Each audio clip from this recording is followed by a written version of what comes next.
Yeah. It's like, I was saying earlier, like Japanese taxis, they just stop anywhere. Have you noticed that? They are the jocks in the school When I tell them, they don't move. When I tell them to stop around somewhere, they like take that literally and they'll stop in the middle of the fucking busy highway.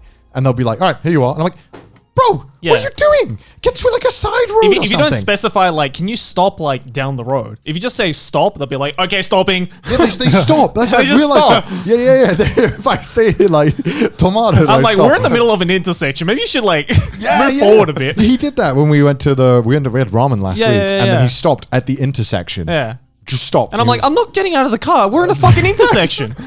Like, bro, are you sure? Like, it's so weird. I don't know, because they follow road rules so strictly here, but then for some reason taxi drivers just don't. And it's funny because I noticed on the British government website, when you go to Japan, it says, be careful of taxi drivers because they just stop anywhere. Yeah. Especially when driving. Yeah. Because if you're behind a taxi driver in Japan, you're driving. Be careful. He will probably just stop.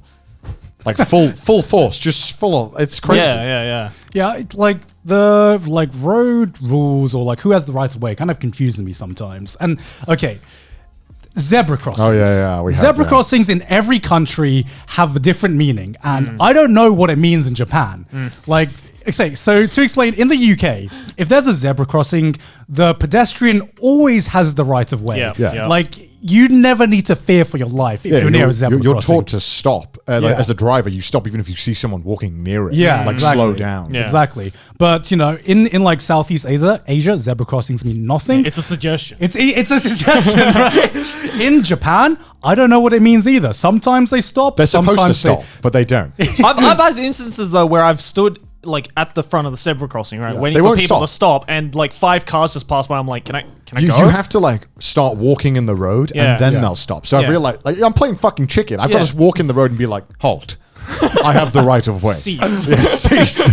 My lord. And then go. It's weird. I don't know why. You'd think that, you know, considering how strict their road rules are here, and everyone leaves so much room between the cars here. I noticed that. It's like 3 cars worth. Yeah, in the UK, it's like this much. But in Japan, it's like, all right, leave a car, at least a car. That's why I'm kind of glad that Japan doesn't have like roundabouts. Can you imagine? Oh God, it'd be terrible. Like just how much of a no fucking no one would like. No one would give way. Everyone would just be waiting for someone to come in. No, doesn't. Please, go ahead, go. No, because like there was this like I don't know if it's an actual road rule, and I want to preface I don't know if it's an actual road rule, but in Australia we were taught, and some people were taught that when you're in a roundabout, right? Usually it's like whoever's in the roundabout first, right? It's basically like once you're in the roundabout, you have to give way to whoever's in the roundabout, right? Yeah.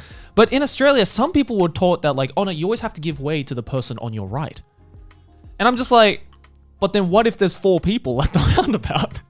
It's kind Who's of going to give way? It's kind of like if you see them and they're far enough away on the right, it's like, I guess go. This is why I hate roundabouts, because there's no like super like rock solid logic that you can apply. Oh, Australia's the land of fucking roundabouts. Because we have a roundabout everywhere. We have so many in the UK as well. It's kind of like, you just got to be like, Americans are like, what the fuck are you guys talking about? Yeah. Basically, you just like, kind of have to, you see a car coming, you're like, do I think I can get this car in gear and go? That just brings an extra layer of The stress worst. to my drive, because it's like playing a quick time event, and if you fail the quick time event, you just crash.